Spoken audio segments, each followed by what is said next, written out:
Protein. ये paper first का first topic है प्रोटीन।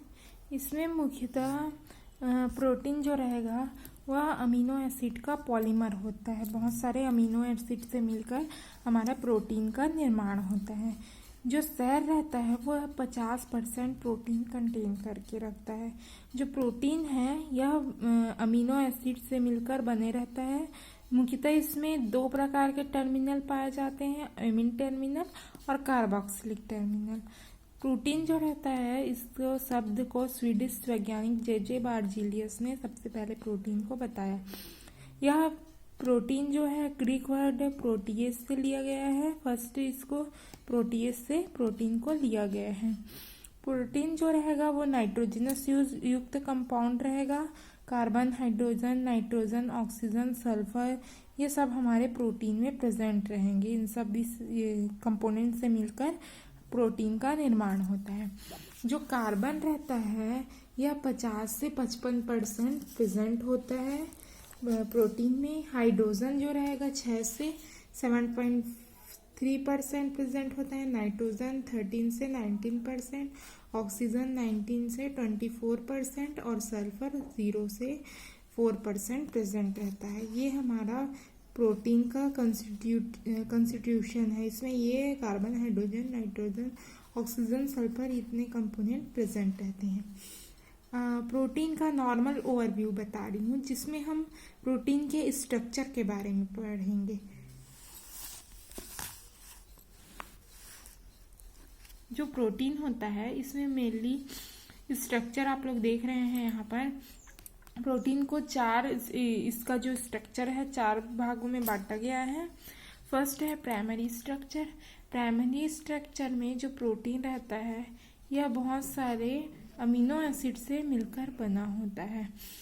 सेकेंडरी जो स्ट्रक्चर रहता है और यह इसमें 2 प्रकार के स्ट्रक्चर पढ़ेंगे, अल्फा हेलिक्स और बीटा सीड। बीटा सीड में भी पैरेलल और एंटी पैरेलल। जो अल्फा हेलिक्स रहता है ये कॉइल्ड स्ट्रक्चर होता है और बीटा सीड जो रहेगा वह पैरेलल भी होता है, एंटी पैरेलल भी होता है। उसके बाद हमारा टर्सरी स्ट्रक्चर है।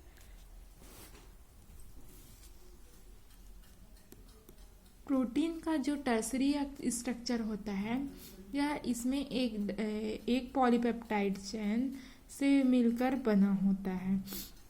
लेकिन क्वार्टनरी स्ट्रक्चर है ये बहुत सारे पॉलीपेप्टाइड से मिलकर बना होता है। तो फर्स्ट इसमें हम लोग पढ़ेंगे प्राइमरी स्ट्रक्चर। प्राइमरी स्ट्रक्चर जो रहेगा यह अमीनो एसिड, इसमें जो प्राइमरी स्ट्रक्चर में अमीनो एसिड जो रहेंगे वो आपस में पेप्टाइड बॉन्ड द्वारा जुड़े रहते हैं। ये हमारा पेप्टाइड बॉन्ड है, इसके द्वारा जुड़ा रहता है। यह जो स्ट्रक्चर होता है प्राइमरी स्ट्रक्चर जो रहेगा वो लीनियर सीक्वेंस, अमीनो एसिड का लंबा सीक्वेंस रहता है। यहाँ पर देख रहे हैं आप लोग प्रोटीन जो अमीनो एसिड है इसमें अमीन ग्रुप और कार्बोक्सिलिक ग्रुप, इस प्रकार से 2 अमीनो एसिड आपस में जुड़कर H2O रिलीज करता है और यहाँ पर पेप्टाइड बॉन्ड का निर्माण होता है।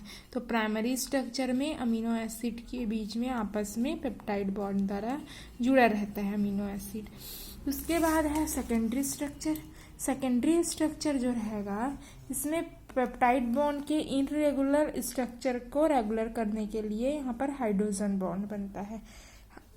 सेकेंडरी स्ट्रक्चर में हाइड्रोजन बॉन्ड के साथ साथ डाइसल्फाइड बॉन्ड भी यहाँ पर प्रेजेंट रहता है। हाइड्रोजन बॉन्ड रहता है वह नेचर के बेस पर इसे 2 टाइप से डिवाइड किया गया है, अल्फा हेलिक्स और बीटा से। फर्स्ट है अल्फा हेलिक्स। अल्फा हेलिक्स जो रहेगा यह इंट्रा चैन सिंगल पॉलीपेप्टाइड चैन का बना होगा। बीटा सीड है ये इंटर चैन 2 पॉलीपेप्टाइड चैन का बना होता है। अल्फा हेलिक्स जो रहता है यह टाइड कॉइल्ड पैक्ड स्ट्रक्चर होता है और इसमें बीच में हाइड्रोजन बॉन्ड प्रेजेंट रहता है। इसमें कुंडलन की लंबाई 5.4 एंगस्ट्रॉन, एक कुंडलन में 3.6 अमीनो एसिड प्रेजेंट रहते हैं। 2 अमीनो एसिड के बीच में यहाँ का डिस्टेंस जो रहेगा 1.5 एंगस्ट्रॉन के लगभग रहेगा। इसमें ग्लाइसिन अमीनो एसिड जो रहेगा वह टर्निंग में, ई वाले टर्निंग में हेल्प करता है। जो स्ट्रक्चर है अल्फा हेलिक्स का, इसका जो टर्न है यहाँ पर इनमें ग्लाइसिन हेल्प करता है टर्निंग के समय। उसके बाद है मुख्यतः जो स्ट्रक्चर है बीटा सीट, ठीक है, ये सेकेंडरी स्ट्रक्चर में ही है। बीटा प्लेटेड सीट पॉलीपेप्टाइड चैन में पैरेलल और एंटी पैरेलल दोनों रूप में होते हैं। एंटी पैरेलल में आप लोग देख रहे होंगे एक दूसरे के अपोजिट, पैरेलल में एक दूसरे के समान, ठीक है। तो ये आप लोग का मुख्यतः बीटा सीट है। इसके बाद है एंटी पैरेलल और पैरेलल का ये स्ट्रक्चर है। आप लोग को इस स्ट्रक्चर को ध्यान से बुक से बनाना है और इसको समझ के याद करना है। पैरेलल और एंटी पैरेलल स्ट्रक्चर ये प्राइमरी स्ट्रक्चर में है। अब है हमारा टर्सरी स्ट्रक्चर, इसमें हमारा प्राइमरी स्ट्रक्चर में नहीं, सॉरी, सेकेंडरी स्ट्रक्चर में है हमारा पैरेलल और एंटी पैरेलल। अब है हम एग्जाम्पल में कोलेजन। जो कोलेजन जो रहेगा ये ट्रिपल हेलिक्स स्ट्रक्चर होता है इसका। इसमें हमारा 25 से 35 कोलेजन प्रेजेंट होता है प्रोटीन में। यह कनेक्टिव टिश्यू, बोन, कॉर्निया में प्रेजेंट होता है कोलेजन। यह 3 पॉलीपेप्टाइड चेन का बना होता है। फिर है सेकेंडरी स्ट्रक्चर के बाद टर्सरी स्ट्रक्चर। यह जो टर्सरी स्ट्रक्चर रहता है एक पॉलीपेप्टाइड चेन के बीच डाइसल्फाइड बॉन्ड प्रेजेंट रहता है। ये हमारा टर्सरी स्ट्रक्चर। फिर है यहाँ पर हमारा कुछ बॉन्ड पाए जाएंगे इसमें टर्सरी स्ट्रक्चर में।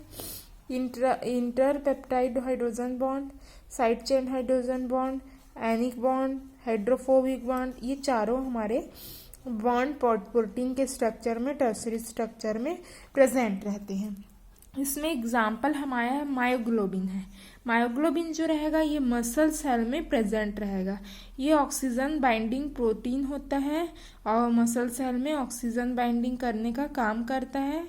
मतलब ये मायोग्लोबिन का स्ट्रक्चर हम लोग 3D एक्सरे क्रिस्टलोग्राफी के थ्रू हम लोग करते हैं। यहाँ पर जो हमारा मायोग्लोबिन है ये क्या करेगा, ऑक्सीजन से बाइंड करेगा और माइटोकॉन्ड्रिया में ट्रांसपोर्ट होगा, जाएगा और वहाँ से ऑक्सीजन को कंज्यूम करेगा रेस्पिरेशन की प्रोसेस के द्वारा। तो ये हमको जो एग्जाम्पल है टर्सरी स्ट्रक्चर का ये आप लोग को बताना पड़ेगा। अब है हमारा क्वाटर्नरी स्ट्रक्चर में हमारा प्रोटीन के मॉलिक्यूल जटिल होते हैं। यहाँ पर जो मॉलिक्यूल रहेंगे ये बहुत सारे पॉलीपेप्टाइड चेन से मिलकर डाइसल्फाइड बॉन्ड यहाँ पर बना होता है। मतलब एक पॉलीपेप्टाइड चेन फिर दूसरा पॉलीपेप्टाइड चेन, सभी के बीच हमारा डाइसल्फाइड बॉन्ड रहेगा यहाँ पर क्वाटर्नरी स्ट्रक्चर में। यहाँ पर हमारा जो एग्जाम्पल है वो हीमोग्लोबिन है जो हमारा ब्लड सेल में पाया जाता है। इसमें 2 अल्फा चेन और 2 बीटा पॉलीपेप्टाइड चेन यहाँ पर प्रेजेंट रहेगा। तो ये हमारा क्वाटर्नरी स्ट्रक्चर का मुख्यतः हीमोग्लोबिन है, ब्लड सेल में पाया जाता है हीमोग्लोबिन। तो ये हमारा मुख्यतः प्रोटीन का स्ट्रक्चर है। अब हम लोग प्रोटीन के क्लासिफिकेशन के बारे में नेक्स्ट क्लास में पढ़ेंगे कि इस प्रकार से प्रोटीन को क्लासिफाई किया गया है। तो ये आप लोग को स्ट्रक्चर जो है primary structure, secondary structure protein का, ये सब समझ में आ गया होगा।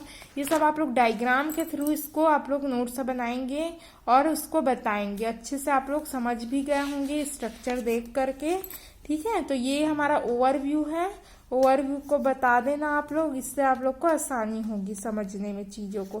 देख रहे हैं यहाँ पर लीनियर स्ट्रक्चर होता है हमारा अमीनो एसिड का। यहाँ पर हमारा मुख्यतः जो बॉन्ड, यहाँ पर भी हमारा बॉन्ड पाया जाएगा, यहाँ पर पेप्टाइड बॉन्ड पाया जाएगा।